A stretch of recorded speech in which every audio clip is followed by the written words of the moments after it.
आज हम second year mathematics for Khyber Pakhtunkhwa board के लिए यूनिट 6 इंटीग्रेशन इसकी एक्सरसाइज 6.4 स्टार्ट करते हैं। ये हमारा लेक्चर नंबर 80 है और एक्सरसाइज 6.4 का पार्ट 1 है। इसमें हम क्वेश्चन नंबर 1 सॉल्व करेंगे। ये एग्जामिनेशन पॉइंट ऑफ व्यू से भी बहुत इंपॉर्टेंट एक्सरसाइज है। इसमें डेफिनेट इंटीग्रल्स के बारे में क्वेश्चन हैं। ये एक ही एक्सरसाइज है जिसमें डेफिनेट इंटीग्रल्स हैं, तो इस वजह से इसमें से क्वेश्चन ज़रूर आता है। तो ये बहुत ही इम्पोर्टेंट एक्सरसाइज है और बहुत ही आसान है। तो हम इसको समझते हैं कि डेफिनेट इंटीग्रल्स क्या होते हैं और फिर इसको किस तरीके से सॉल्व किया जाता है।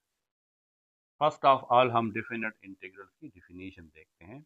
A definite integral is an integral that contains start and end value. ये बिल्कुल ऑर्डिनरी इंटीग्रेशन जो 6.1, 6.2 और 6.3 में है। फर्क सिर्फ यहाँ पे ये है कि that contains start and end point. इसका स्टार्ट और एंड पॉइंट होगा, यानी आपने फंक्शन का एक खास इंटरवल के अंदर इंटीग्रेशन फाइंड करना है। स्टार्ट एंड एंड वैल्यू से ए एंड बी। ए और बी हमारे पास दो पॉइंट्स हैं, दो वैल्यूज हैं। एक स्टार्टिंग पॉइंट है और एक एंड पॉइंट है। वेयर इंटरवल, यानी ये ए और बी क्या चीज है, ये इस इंटरवल का स्टार्ट और एंड पॉइंट है। आर लिमिट्स, ये लिमिट्स हैं। और बाउंड्रीज या बाउंड्रीज भी इसको कहा जा सकता है। ये ए और बी इंटीग्रल के स्टार्ट और एंड पॉइंट है। ये इंटरवल है, देखें यहाँ पे इंटरवल में ये लिखे हुए हैं, या ये इनिशियल और फाइनल वैल्यू है। इसके दरमियान हमें इंटीग्रेशन फाइंड करनी है। ये देखें, ये हमारे पास एफ ऑफ एक्स एक फंक्शन है। इससे पहले हम जो इंटीग्रेशन फाइंड करते थे वो इस तमाम फंक्शन का इंटीग्रेशन होता था, उसके कोई लिमिट नहीं थी। अब यहाँ पे आपके पास सिर्फ इस रेड कलर में जो एरिया है, हमने इसका इंटीग्रेशन फाइंड करना है। तो इसके लिए जो भी फंक्शन होगा आप उसके साथ ये लिमिट लिखेंगे कि ये पॉइंट ए से लेकर पॉइंट बी तक, या वैल्यू ए से लेकर वैल्यू बी तक, या इस इंटरवल ए बी में, या इस बाउंड्री में हमें इंटीग्रेशन फाइंड करना है। तो ये है डेफिनेट। यहाँ पे जिस तरह ये आपको फंक्शन गिवन है, एफ ऑफ एक्स की जगह 5x ये फंक्शन है। अब देखें, इसका इनिशियल 3 है और फाइनल 4 है, या स्टार्ट पॉइंट 3 है और एंड पॉइंट 4 है। इस 3 एंड 4, ये ए है और ये बी है। इस इंटरवल के अंदर हमें ये फंक्शन फाइंड करना है। हमें इस इंटरवल के अंदर इस फंक्शन का इंटीग्रल फाइंड करना है। तो इसको हम डेफिनेट इंटीग्रल कहते हैं। इसके वही रूल्स है, वही इसके तमाम फार्मूलाज हैं जो इनडेफिनेट इंटीग्रल के लिए यूज होते हैं। अब हम इस इंटीग्रल को किस तरह फाइंड करेंगे। पहले तो आप इसमें से इस 5 को बाहर निकाल दें, क्योंकि इंटीग्रेशन तो x पे अप्लाई होगा। यहाँ पे 3 है, यहाँ पे 4 है, x dx। अब इसका पावर 1 है। अब इस इंटीग्रेशन को किस तरीके से फाइंड करते हैं, वो एक्सरसाइज 6.1 में हम डिटेल से पढ़ चुके हैं कि यहाँ पे पावर क्या है, 1 है। तो x पावर इस 1 को इस 1 के साथ 1 ऐड करेंगे और यही 1 + 1 नीचे, और फिर हम इस पे लिमिट अप्लाई करेंगे। यानी ये इंटीग्रल कहाँ से कहाँ तक है, 3 से 4 तक है। तो एक सीधी लाइन लगाए और इसके ऊपर ये अपर लिमिट और लोअर लिमिट लिख लें। फिर 5x 1 + 1 2/2, 4 and 3। अब हम इसमें ये वैल्यूज अप्लाई करेंगे, यानी हमने 4 और 3 के दरमियान इस फंक्शन की वैल्यू फाइंड करनी है। तो इसका तरीका ये है कि ये 5/2 को तो आप अलग लिख लें।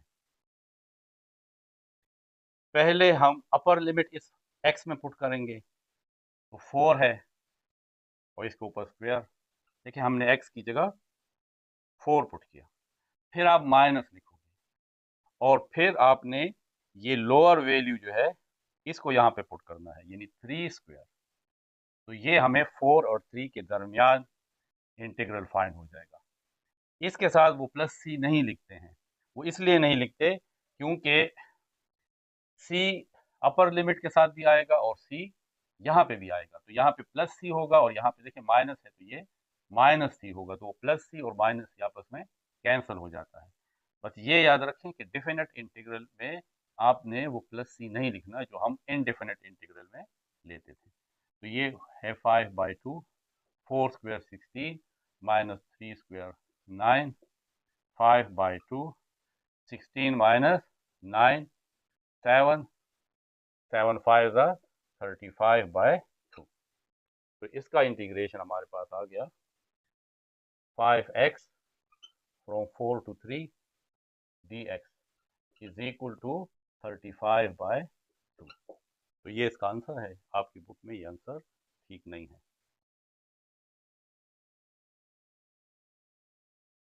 और अगर आप इसको डिवाइड करके लिखते हैं तो 35 को 2 पे डिवाइड करेंगे तो आएगा 17.5। अब हमने इस इंटीग्रल को फाइंड करना है। x पावर 3 है, इसमें 1 ऐड होगा और ये 3 + 1 नीचे भी लिखेंगे। लिमिट है 20 और 12 is equal to x power 3 + 1 4 divided by 3 + 1 4, 20 to 12। इस 1/4 को साइड पे लिखें। पहले हमने अपर लिमिट पुट करना है तो 20 पावर 4 माइनस, फिर ये लोअर लिमिट यहाँ पे पुट करेंगे तो 12 power 4 is equal to 1/4। 20 power 4 आता है 160,000 माइनस 12 पावर 4, इससे आता है 20736 इज इक्वल टू 1/4। इसमें से इसको माइनस करते हैं, इससे आएगा 139,264। अब 4 पे डिवाइड करते हैं, डिवाइडेड बाय 4, इससे आएगा 34816। तो इंटीग्रेशन 20 और 12 x cube dx is equal to 34816।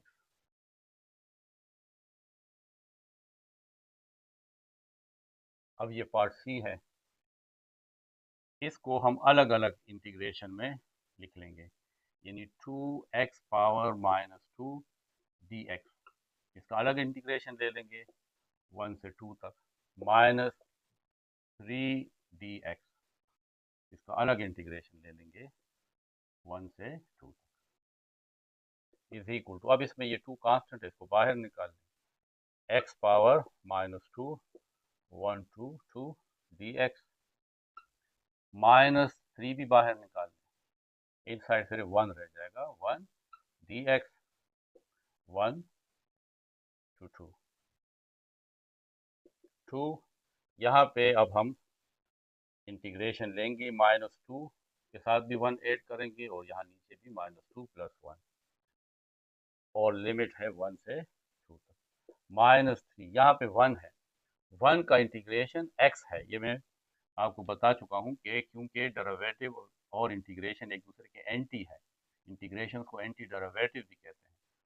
y is equal to x, x का डेरिवेटिव क्या है, dy/dx, यहाँ पे भी लेंगे dx/dx, तो x का डेरिवेटिव 1 है क्योंकि ये कैंसिल हो जाता है, dy/dx इज इक्वल टू 1। तो अगर हम dy is equal to dx इस साइड पे ले आए 1 × dx, जब हम इसका इंटीग्रेशन लेंगे तो ये derivative integration cancel, y is equal to 1 का इंटीग्रेशन, ये x आएगा क्योंकि x का डेरिवेटिव 1 था, तो यहाँ पे x आता है, इस वजह से हम 1 का इंटीग्रेशन क्या लेते हैं, x, तो ये 3x हो जाएगा और लिमिट है 2 से 1 तक, is equal to 2x power -2 + 1, इससे -1 आता है, डिवाइडेड बाय -2 + 1 -1 -3 x, यहाँ पे भी 1 से 2 तक है और ये लिमिट भी 1 से 2। अभी लिमिट पुट करने से पहले एक काम और करते हैं कि ये जो -1 है, 2 डिवाइडेड बाय -1 से आ जाएगा -2, और ये x पावर -1 को नीचे ले आएंगे तो ये x पावर 1 हो जाएगा, लेकिन वो हम नहीं लिखते हैं। तो ये जो नेगेटिव पावर है ये पॉजिटिव हो जाएगा, और 1 से 2 तक -3 x 1 से 2। अब हम अपर लिमिट और लोअर लिमिट पुट करते हैं। -2, पहले 2 पुट करेंगे यहाँ पे तो 1/2 माइनस, फिर 1 पुट करेंगे 1/1 -3, यहाँ पे भी पहले ये अपर लिमिट पुट करेंगे x की जगह, और फिर माइनस, फिर ये लोअर लिमिट पुट करेंगे -2, 2 इसका एलसीएम तो ऊपर आ जाएगा 1 - 2 -3, 2 - 1 इज 1, ये 2 और ये 2 आपस में कैंसल, यहाँ पे रह जाएगा -1 - 2 -1, और ये है -3, माइनस एंड माइनस +1 एंड -3, इससे आता है -2। तो इसके साथ लिख लेते हैं, ये इंटीग्रेशन है, इसकी वैल्यू -2 आई है। Integration 1 to 2 2x power -2 -3 dx।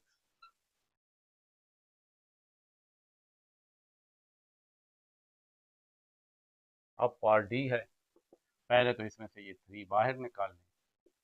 1 to 4 √x को आप लिख सकते हैं x पावर 1/2 dx 3। अब हमने इसका इंटीग्रेशन फाइंड करना है, तो 1/2 के साथ 1 ऐड करेंगे और 1/2 + 1 यहाँ पे भी लिखेंगे, और लिमिट है 1 से 4, या बाउंड्री है 1 and 4। 3x पावर 1/2 + 1, 1/2 + 1 को ऐड करते हैं तो 2 एलसीएम ऊपर आ जाएगा, 1 + 2 1 2, तो आता है 3/2।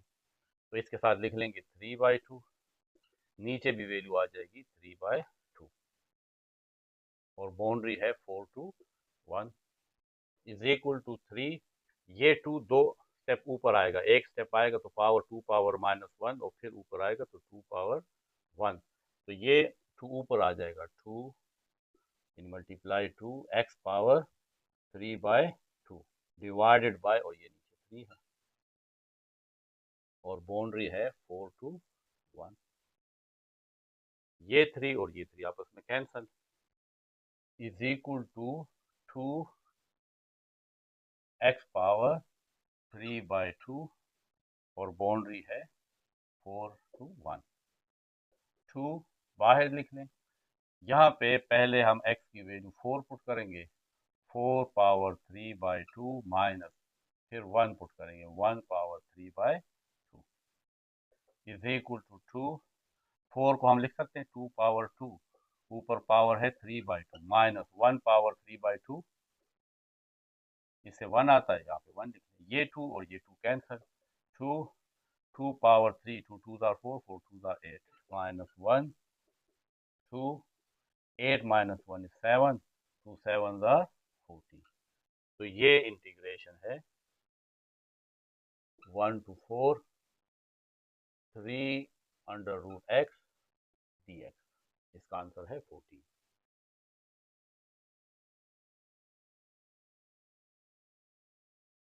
पार्ट ई में थोड़ा सा ये जो फंक्शन है ये ज़रा कॉम्प्लिकेटेड है, तो हम इसको सपोज कर लेते हैं। हम सपोज करते हैं कि लेट x² - 4 ये किसी वेरिएबल z के इक्वल है।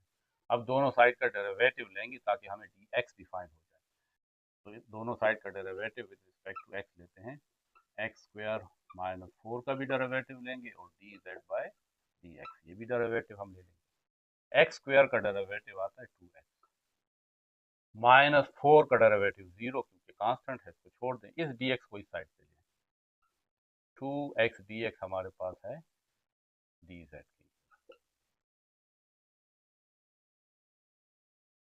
इस 2 को भी साइड पे ले जाएं तो x dx is equal to D Z by 2।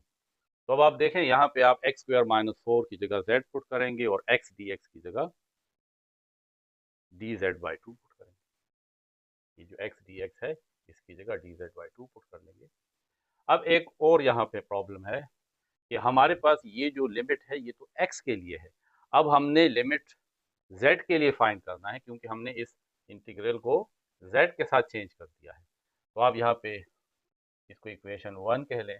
आप कहें कि put x is equal to 2 in equation 1। यहाँ पे 2 पुट करेंगे तो 2 square minus 4 is equal to z। 2 स्क्वायर 4, 4 माइनस 4 0। तो अगर x 2 है तो फिर z 0 है। तो आप z की तो जब आप z को यहाँ पे पुट करेंगे तो फिर लोअर लिमिट आप 0 लेंगे। अगेन अब ये अपर लिमिट पुट करना है। Put x is equal to 3 in equation 1। तो यहाँ पे 3 पुट करेंगे। 3 square minus 4 is equal to z। 3 square 9, 9 minus 4 is equal to z।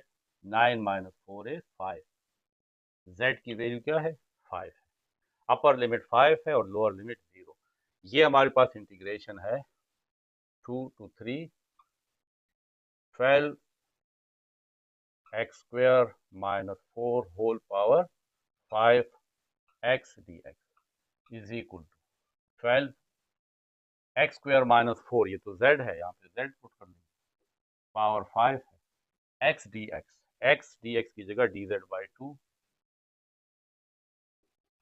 क्योंकि हमने वेरिएबल चेंज कर दिया है तो अब यहाँ पे देखें z is equal to 0 and z is equal to 5। Upper limit 5 है और लोअर लिमिट 0 है with respect to z। 2 1s are 2, 2 6 are 12। इस 6 को बाहर निकाल लें, z पावर 5 dz और लिमिट है 5 to 0 6। अब इसका इंटीग्रेशन z पावर 5 प्लस 1 जो भी पावर है उसके साथ 1 ऐड कर लेंगे और यहाँ पे भी 5 प्लस 1 और लिमिट हम 0 और 5 ले लेंगे। 6 z power 5 plus 1 6, 5 plus 1 6, 5 to 0। ये 6 और ये 6 कैंसिल इज इक्वल टू, पहले हम z की जगह 5 पुट करेंगे तो 5 पावर 6 माइनस फिर 0, 0 पावर 6 तो 5 पावर 6 आता है 15625। तो इस इंटीग्रेशन की ये value 3 to 2 12 into x square minus 4 whole power 5 x dx।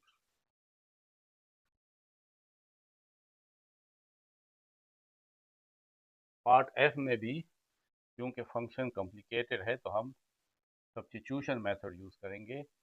e power minus x plus E power x, इसको हम z के इक्वल लिख लेते हैं।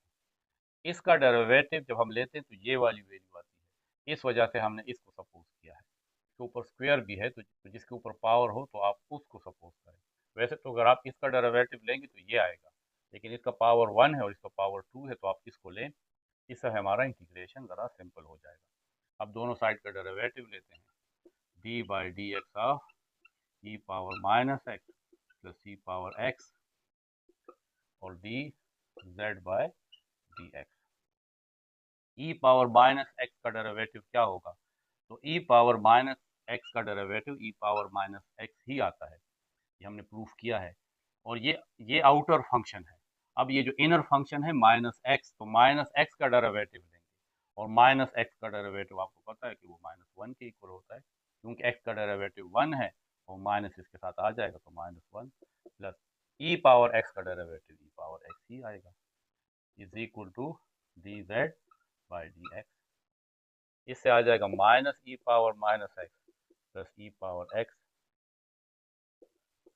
इस डी एक्स को इस साइड पे लें, यहाँ पे रह जाएगा D Z E power X D X. इस माइनस की जरूरत नहीं है क्योंकि वहां पे माइनस नहीं है, तो इस माइनस को इस साइड पे ले जाए तो माइनस, ये हमारे पास तमाम जो इंटीग्रल है वो z वेरिएबल में कन्वर्ट हो गया। अब ये जो लिमिट है ये तो x के लिए है, अब z के लिए इसको लिमिट को हम चेंज करेंगे। आप इसको इक्वेशन नंबर 1 कह लें। पहले हम x की वैल्यू -1 यहाँ पुट करते हैं ताकि हमें z की वैल्यू फाइंड हो जाए, यानी ये लोअर लिमिट z के लिए फाइंड हो जाए। Put x is equal to -1 in equation 1। तो e power -1 plus e power 1 is equal to z। e power -1 आता है 1 बाई e पावर 1, ये पावर माइनस से प्लस हो जाएगा जब नीचे आएगा और यहाँ पे e आ जाएगा, इज इक्वल टू z। इसका एलसीएम e आ जाएगा, ऊपर आ जाएगा 1 प्लस और e multiply e square is equal to z। तो ये z का लोअर लिमिट हो गया। अब हमने ये अपर लिमिट z के लिए फाइंड करना है। Put x is equal to 1 in equation 1। e power -1 plus e power 1 is equal to z। ये e पावर -1 इसको नीचे ले आएंगे तो e पावर +1 हो जाएगा और e is equal to z। इसका एलसीएम लेंगे, e इसका एलसीएम तो आ जाएगा 1 प्लस e और e square is equal to z। तो z का अपर लिमिट भी ये आया है और z का लोअर लिमिट भी एक ही जैसा लिमिट आ गया है। अब हम इसमें वैल्यूज पुट करते हैं। -1 to 1 e power -x minus e power x divided by e power -x plus e power x whole square and dx integral. अब हमने जब x -1 पुट किया था तो z हमारे पास ये वैल्यू आई थी 1 plus E square divided by e. और अपर लिमिट जब हमने x की वैल्यू 1 पुट किया तो तब भी z की ये वाली value I 1 plus E square divided by E power -x minus E power x और dx, ये है माइनस dz। तो माइनस dz डिवाइडेड बाय, इसकी जगह हम z पुट कर लेंगे और इसके ऊपर स्क्वायर है तो स्क्वायर भी लिखेंगे। अब हम इसको आगे सॉल्व करते हैं। Is equal to 1 plus E square और लोअर लिमिट भी है 1 प्लस ई स्क्वायर बाय, इस वैल्यू को ऊपर ले आते हैं और इस माइनस को बाहर निकाल लेते हैं तो ये आ जाएगा z power -2 dz is equal to minus, अब यहाँ पे z पावर -2 का इंटीग्रेशन है z पावर -2 प्लस 1 और -2 plus 1 1 plus E square by E upper limit और 1 plus E square by E lower limit is equal to z power -2 plus 1, इससे आएगा -1, ये शुरू में ये माइनस है डिवाइडेड बाय -2 प्लस 1 -1 और लिमिट है 1 plus E square by e 1 plus E square by e. ये माइनस और माइनस कैंसिल, सिर्फ z रह जाएगा। z पावर -1 है, इसको नीचे लिया तो 1 बाय z पावर 1 और लिमिट है 1 plus E square by e और 1 plus E square by e. पहले अपर लिमिट लगाएंगे और फिर lower limit 1 by, upper limit है 1 plus e minus lower limit भी यही है 1 divided by 1 plus E square by e. देखें ये वैल्यू और ये वैल्यू सेम है तो ये कैंसिल हो जाएंगे, यहाँ से आता है 0।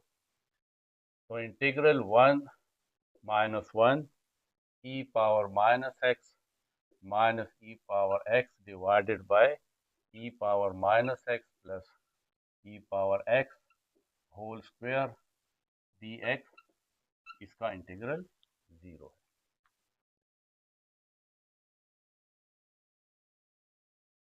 अब पार्ट जी में हमें इसका इंटीग्रेशन फाइंड करना है।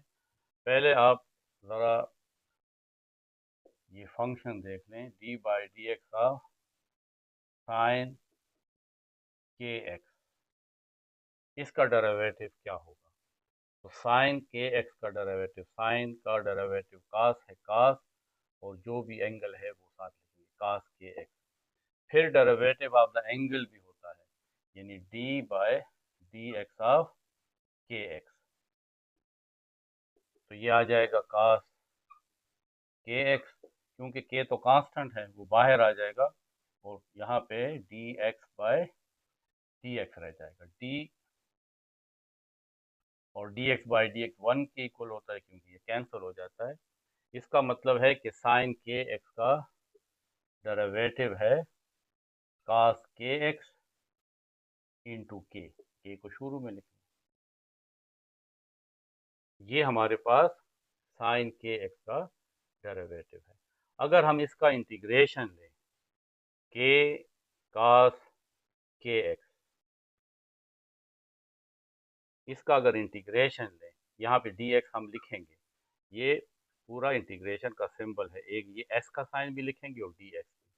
तो जब हम इसका इंटीग्रेशन लेंगे तो वो ये आएगा, क्योंकि साइन का डेरिवेटिव ये है तो फिर इसका इंटीग्रेशन ये होगा, ये एक दूसरे के एंटी है। यानी साइन, जिस फंक्शन का हम डेरिवेटिव लेते हैं उससे एक आंसर आएगा, उस आंसर का दोबारा अगर हम इंटीग्रेशन लें तो हमारे पास वो फंक्शन दोबारा आएगा, साइन के एक्स। अब यहाँ पे हमारे पास कास के एक्स है, इसमें ये के नहीं है तो इस के को बाहर निकाल के उस साइड पे ले जाएं। तो integration cos K X D X is equal to sine K X divided by K, ये cos K X D X का इंटीग्रेशन है। अब ये हमारे पास इंटीग्रेशन है, इस इंटीग्रेशन को किस तरह फाइंड करेंगे। तो यहाँ पे आप देखें, कास, इसको आप एक वैल्यू समझ लें, कास के एक्स का इंटीग्रेशन होगा साइन के एक्स। तो साइन और जो भी ये कुछ है ये हमारे पास के एक्स है, तो यहाँ पे लिखेंगे एक्स बाई 2 प्लस पाई। फिर एक और बात है, यहाँ पे देखें ये के क्या है, एक्स के साथ जो कुछ भी है वो के की वैल्यू है, ठीक है। यहाँ पे एक्स के साथ के है तो इंटीग्रेशन में वो के नीचे आ जाता है। अब यहाँ पे ये देखें कास के एक्स है, तो ये जो के है जो एक्स के अलावा है, एक्स के साथ ये जो के है ये नीचे लिखा जाता है, तो ये कंप्लीट इंटीग्रेशन है। यहाँ पे अब x के साथ ये 1/2 है, इसका मतलब है कि इसका कंप्लीट इंटीग्रेशन क्या होगा, x के साथ ये जो 1/2 है ये हम नीचे लिखेंगे। इस तरह आपने यहाँ पे k कास के एक्स है तो कास के एक्स का इंटीग्रेशन है sign K X divided by के। तो k क्या है, x के साथ जो कुछ भी है वो k है। तो यहाँ पे x के साथ 1/2 है तो उसको आप नीचे लिख लेंगे, तो ये इसका कंप्लीट इंटीग्रेशन है। और फिर लिमिट है पाई/2 to pi is equal to, ये 2 दो स्टेप आएगा, ये 2 एक स्टेप ऊपर आएगा तो 2 पावर -1 हो जाएगा और फिर ऊपर जाएगा तो ये 2 पावर 1 हो जाएगा। तो इस 2 को हम लिख सकते हैं यहाँ पे, इसको दो स्टेप ऊपर लाया जा सकता है, साइन x/2 प्लस पाई और लिमिट है पाई से पाई/2 तक। अब हम ये लिमिट पुट करेंगे, 2 पहले अपर लिमिट साइन x की जगह पाई तो पाई/2 प्लस पाई, फिर माइनस साइन, अब x की जगह पाई/2 लोअर लिमिट, तो x की जगह पाई/2 आ जाएगा, लेकिन एक 2 तो ये भी है 1/2 के फॉर्म में, इसको थोड़ा सा साइड पे लिख लेता हूँ। देखिए ये 1/2 मैंने साइड पे लिख दिया, x की जगह क्या पुट करूंगा, पाई/2 और plus pi is equal to 2 sine इसका एलसीएम ले लेते हैं, 2 इसका एलसीएम, ऊपर आ जाएगा pi plus 2 pi,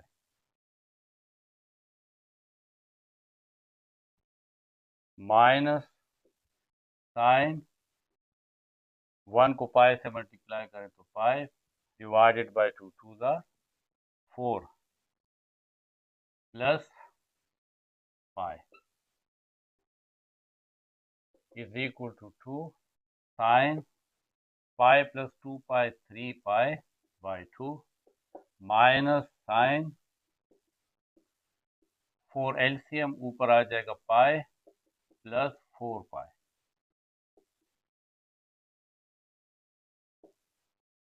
is equal to 2 sine 3 pi by 2 sine pi plus 4 pi 5 pi by 4।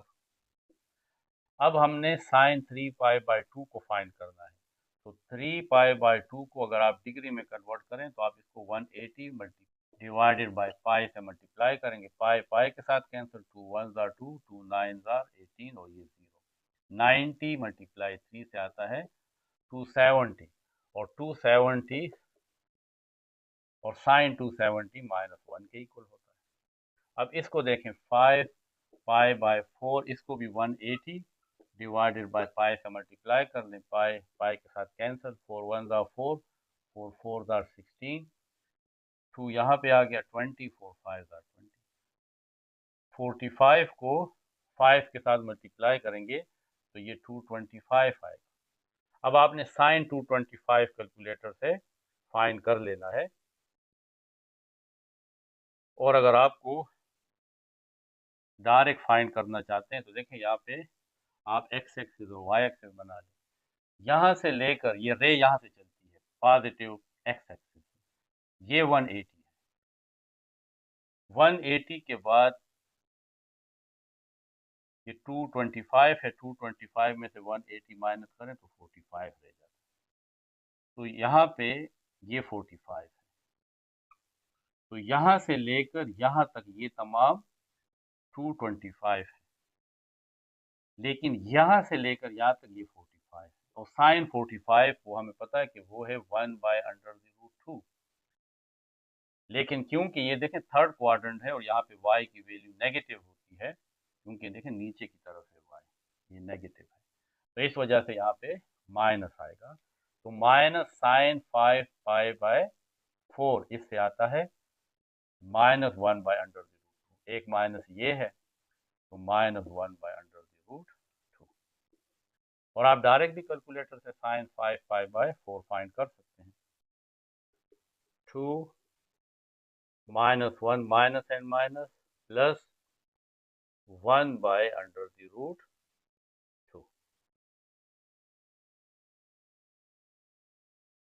Is equal to 2, इसका एलसीएम ले लें √2, तो ऊपर ये मल्टीप्लाई हो जाएगा, -1 के साथ √2 मल्टीप्लाई होगा तो -√2,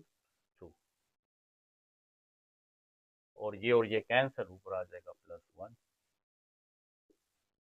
इज इक्वल टू, इसको थोड़ा सा और सिंप्लीफाई करते हैं, ये एक 2 जो है इसको आप 2 दफ़ा √2 में लिख सकते हो, √2 और √2, क्योंकि √2 और √2 इसका पावर भी 1/2 है, इसका पावर भी 1/2 है, तो इससे 2 आता है, तो एक दफ़ा 2 को आप 2 दफ़ा इस तरह √2 में लिख सकते हैं, फिर है माइनस √2 प्लस 1 डिवाइडेड बाय √2, ये एक वैल्यू के साथ कैंसिल, √2 के साथ मल्टीप्लाई होगा और ये माइनस है, तो माइनस √2 एंड √2 प्लस √2 1 के साथ मल्टीप्लाई होगा तो आ जाएगा √2 इज इक्वल टू √2 और √2, तो √2 whole square plus √2, square and square root cancel, आ जाएगा -2 प्लस √2, या इसको इस तरह भी लिख लें कि √2 -2, तो ये जो इंटीग्रेशन है, integration pi by 2 cos x/2 plus pi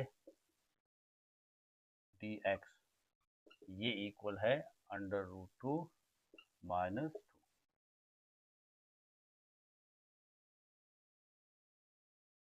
part H में सीकेंड स्क्वायर थीटा डी थीटा और लिमिट है 0 से π/4 तक, इसका हमें इंटीग्रेशन फाइंड करना है। तो देखें d/dx का टेंजेंट थीटा, टेंजेंट थीटा का डेरिवेटिव है सीकेंड स्क्वायर थीटा।